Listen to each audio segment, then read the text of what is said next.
Hey everybody, welcome back to the Hamakua Homestead. My name is Tiffany, and on this channel, I'm taking you along for all of our adventures here on the ranch. Today, I'm going to be canning up some wild pork.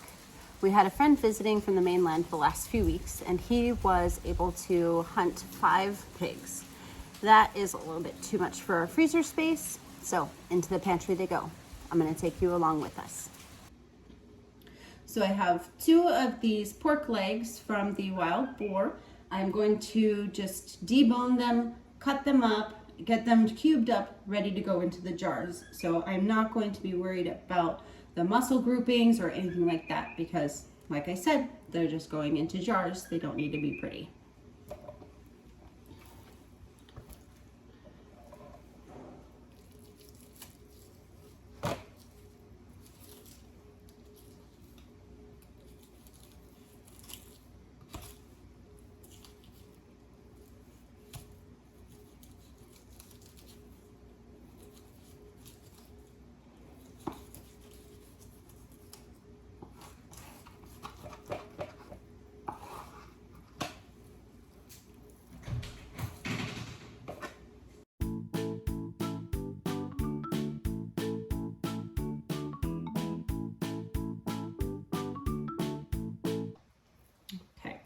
I think I'm gonna leave this bone. The dog will be very happy with that.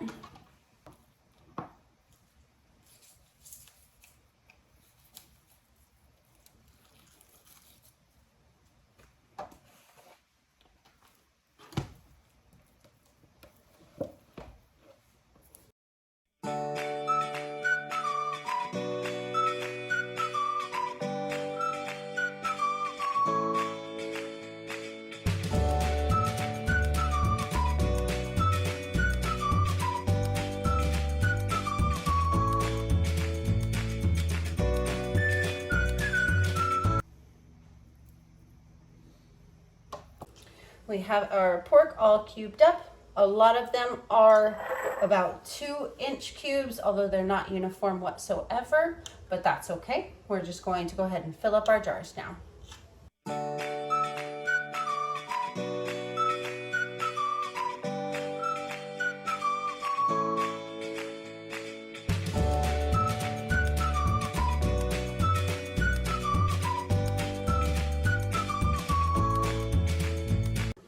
So I thought that I would be able to get away with 1 case of jars. Definitely not. I'm going to need a whole lot more. And so with our 2 pig legs, we ended up with 15 pint-sized jars of meat. They are filled up to the 1-inch level here, 1-inch headspace. And right now I am taking white distilled vinegar and cleaning the edges of all of my jars. The vinegar helps cut through any kind of fat or residue that might be left on there from putting the pork inside. I'm also taking this opportunity, of course, to check for any chips or cracks on the rims.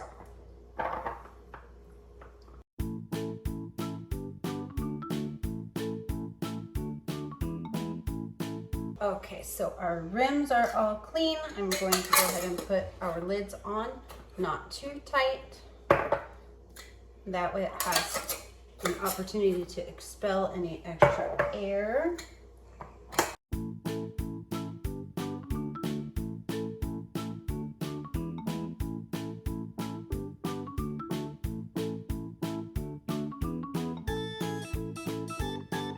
Our jars are all sealed up, ready to go in the canner, and because I can't fit 17 pints in my little presso, I had to bust out the big boy. So I've just turned on the heat, it's just barely starting to warm up. Cold water, cold canner, cold jars.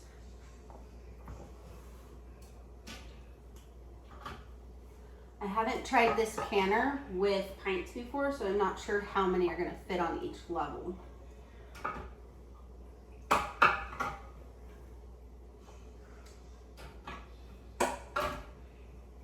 Quite a few.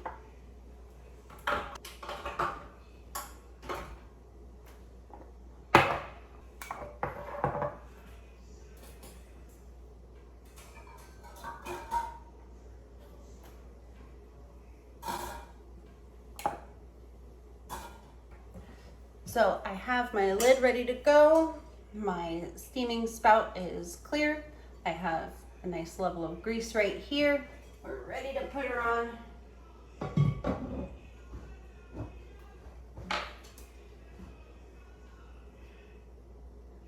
Square them up.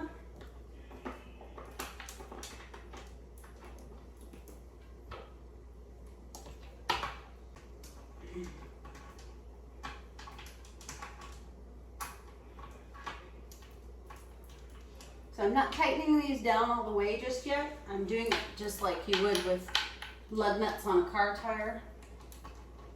You want to do them crossing each other so that it creates a good balance of pressure.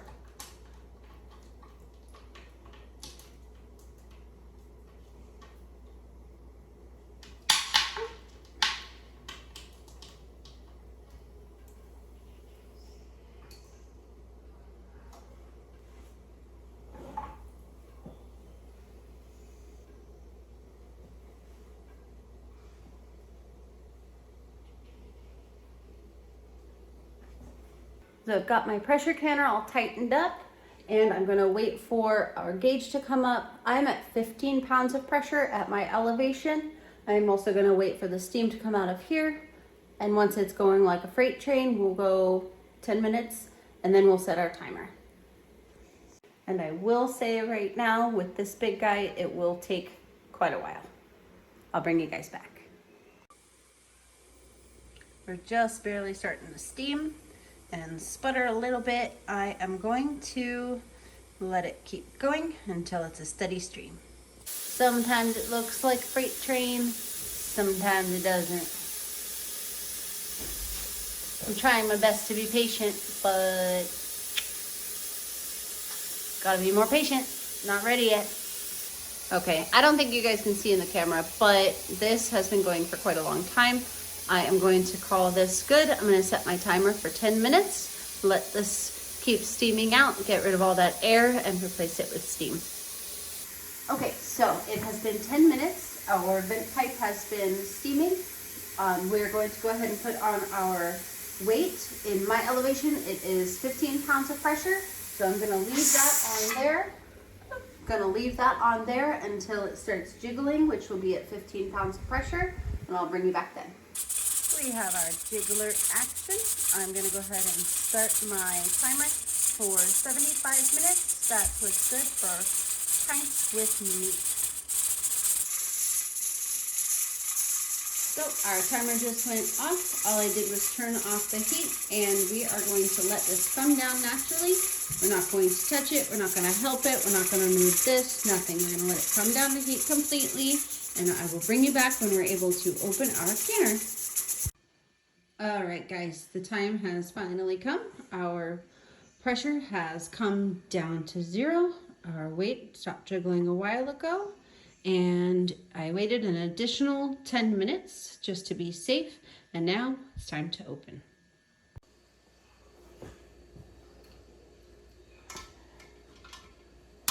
I'm gonna do the same thing as I did before and open these kind of across from each other to relieve the pressure somewhat evenly. We don't want to cause any damage. All right, they're all loosened up.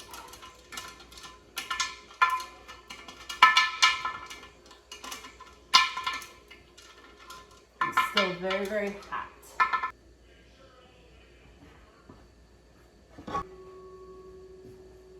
Ooh.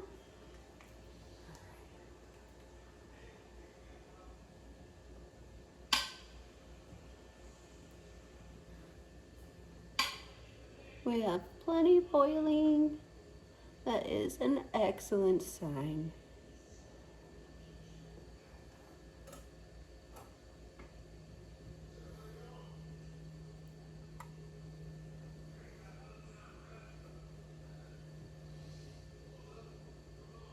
I like to space my jars a little bit away from each other so that they have enough air around them to cool down, but not too fast.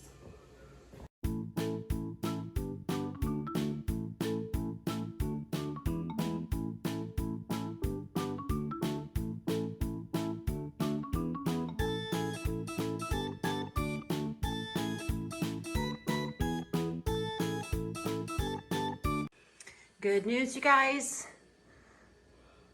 Looks like every single jar is still boiling. I think I might have gotten a little bit of siphoning out of this guy. Looks pretty clean in there though. All right.